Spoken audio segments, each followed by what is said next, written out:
साथियों नमस्कार। हमारे चैनल पर आपका स्वागत है। मैं हूं रामचंद्र मौर्य।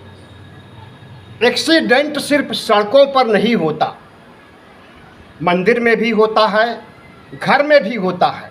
अब देखिए ना, हमारे सिर पर बंधा हुआ कफन समझ लीजिए। कल सुबह 7 बजे सैर करने के लिए मैं निकल रहा था। घर की सीढ़ियों से उतर रहा था कि एक कबूतर ने हमें धक्का दिया और हमारे आंखों पर उसने अटैक किया। हम शुद्ध बुद्ध खो करके सीढ़ियों पर गिर गए और चोट इतनी लगी कि 7 टांके लगे। ये चोट तो टांकों से भर जाएगी, हफ्ते 2 हफ्ते में रिलीफ मिल जाएगा, लेकिन जो चोट लोकतंत्र को, संविधान को पहुंचाई जा रही है हिंदू राष्ट्र बनाने के नाम पर, क्या उस चोट की रिकवरी कभी हो पाएगी? प्रियंका क्या कर रही हो? हमें नहीं लगता, क्योंकि आरएसएस जिस तरह से हिंदू राष्ट्र बनाने पर आमादा है और जिस तरह से संविधान को खत्म करने के लिए पहले तो चुनाव में कहा गया कि 405 सीटें दीजिए, अब हम हिंदू राष्ट्र बना देंगे, संविधान बदल देंगे। लेकिन अब 240 वाली भारतीय जनता पार्टी की सरकार तमाम पार्टियों को तोड़ करके 2/3 बहुमत इसलिए हासिल करना चाहती है कि उसे हिंदू राष्ट्र बनाना है। किसी भी शर्त पर नरेंद्र मोदी और मोहन भागवत को 2029 के पहले हिंदू राष्ट्र बनाना है, इसकी आहट मिल रही है। इसीलिए आम आदमी पार्टी को तोड़ा गया, इसीलिए उद्धव ठाकरे की पार्टी को दोबारा तोड़ा गया और इसीलिए समाजवादी पार्टी पर निगाह बनी हुई है अमित शाह की कि किस क्षण टूट करके वह आ जाए। बिसात बिछाई जा चुकी है। तो 2/3 बहुमत हासिल करने के लिए नरेंद्र मोदी सरकार इतना उतावला हो गई है और हिंदू राष्ट्र बनाने के लिए आरएसएस के 100 साल के सपने को साकार करने के लिए इतना आमादा हो गए हैं कि संविधान और संवैधानिक व्यवस्था को ताक पर रखने की जुर्रत कर रहे हैं। नरेंद्र मोदी और भागवत को शायद मालूम नहीं है कि इस देश में संविधान और लोकतंत्र की जड़ें इतनी गहराई तक हैं कि उसे एक नहीं अनेक मोदी आ जाएं, 1000 भागवत आ जाएं, हिला नहीं सकते हैं। हाँ, इतना ज़रूर होगा कि हिंदू राष्ट्र के लिए और संविधान हटाने के लिए और मनुस्मृति लागू करने के लिए जो कवायद कर रही है, वर्तमान सत्ता को भी गंवा बैठेंगे। अगले चुनाव में राहुल गांधी इस चीज़ को समझ रहे हैं और अपने स्तर से पुरजोर विरोध कर रहे हैं। मोहन भागवत आजकल एक नारा उछाल रहे हैं कि हिंदू धर्म को बचाना है। हिंदू धर्म तो बचा हुआ है, कोई भी खतरा नहीं मंडरा रहा है, ना कोई बाहरी खतरा, ना कोई आंतरिक खतरा। मुसलमानों से तो बिल्कुल भी डर नहीं है हिंदुत्व को, दूसरे धर्मावलंबियों से भी डर नहीं है। अगर डर है तो हिंदुत्व के लोगों से ही हिंदुओं को डर है। जिस तरह से राम मंदिर में हिंदुओं ने ही राम को लूटा है और जिस तरह से पूरे देश में हिंदुत्व के नाम पर मुसलमानों को अलग थलग करने और हिंदुत्व का दायरा बढ़ाने और हिंदू राष्ट्र बनाने के लिए कस्में युवा वाहिनी खा रही है, विश्व हिंदू परिषद, बजरंग दल, कौन सी ऐसी पार्टी या संगठन नहीं है जो आए दिन हिंदू राष्ट्र बनाने की कस्में नहीं खाता? कौन सा ऐसा कट्टरपंथी कथावाचक है जो आए दिन पदयात्राएं नहीं निकालता है हिंदू राष्ट्र बनाने के लिए। तो माइंड को डाइवर्ट किया जा रहा है। जो माइंड अभी तक धर्मनिरपेक्षता पर सेट किया गया था, कांग्रेस ने सेट किया था, उसे हटा करके, उसे रिप्लेस करके धर्मांधता का माइंड सेट किया जा रहा है।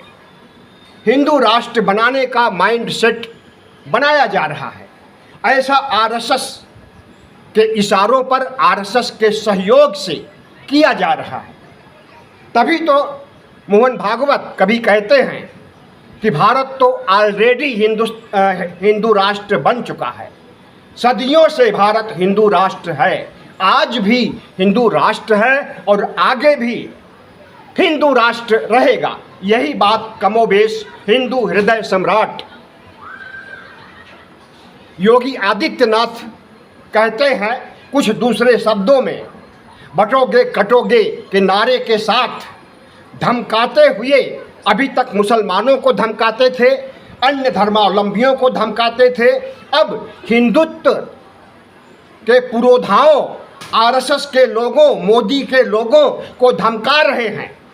जब से राम मंदिर में चोरी डकैती का खुलासा हुआ है, अलग थलग पड़ गए हैं योगी आदित्यनाथ। कुर्सी बचेगी या नहीं बचेगी, कुछ नहीं कहा जा सकता। जिस ढर्रे पर नरेंद्र मोदी और शाह चल रहे हैं, हमें लगता है कि कुर्सी बचने वाली नहीं है। अमित शाह बहुत पहले से बौखलाए हुए हैं योगी आदित्यनाथ की कुर्सी को लेकर के।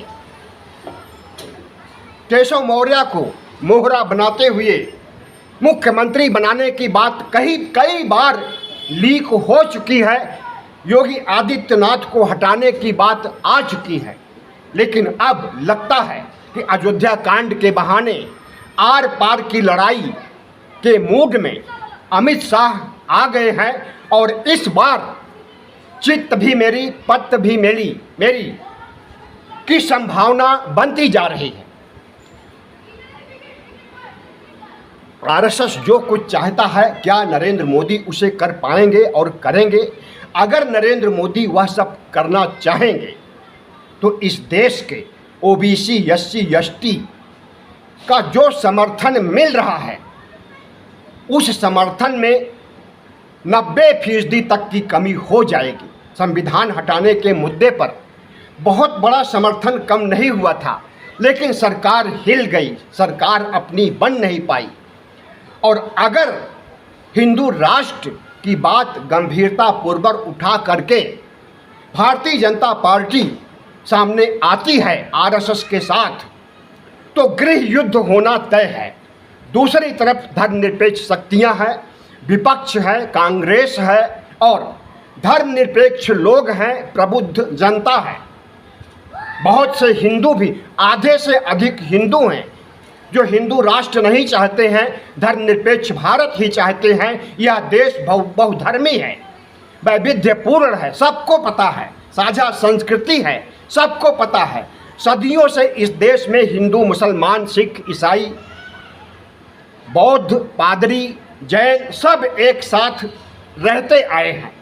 तो क्या अब 12 साल तक भारतीय जनता पार्टी का राज हो गया तो इन सब के बीच मतभेद पैदा करके हिंदू राष्ट्र बनाने की दिशा में मोहन भागवत और मोदी जो कदम आगे बढ़ा रहे हैं, कदम इनके सक्सेस होंगे या कदम पीछे खींचना पड़ेगा?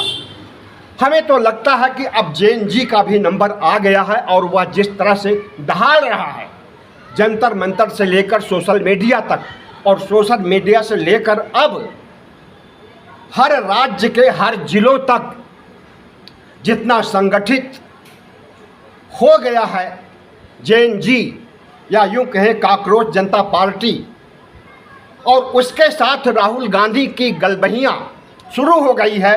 कोटा से, राजस्थान से रैली हुई, अभी इलाहाबाद और कई जगहों पर उस तरह की रैली बाकी है।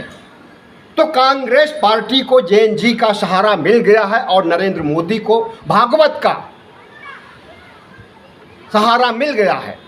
अब इन दोनों खेमों में किस तरह से रस्साकशी होती है, कौन जीतेगा कौन हारेगा, 140 करोड़ देशवासियों में हमें लगता है कि 90% OBC SC ST Narendra Modi का साथ नहीं देंगे हिंदू राष्ट्र बनाने के लिए, संविधान को रिप्लेस करने के लिए और मनुस्मृति लागू करने के लिए। राहुल गांधी के साथ आएंगे। और राहुल गांधी ने जिस तरह से भारत जोड़ो यात्रा के बाद हर अभियान में सफल हो रहे हैं, लोकतंत्र बचाओ संविधान बचाओ अभियान में भी कामयाब होंगे। धन्यवाद। वीडियो अच्छा लगा हो तो चैनल को सब्सक्राइब कीजिए, लाइक कीजिए और शेयर कीजिए।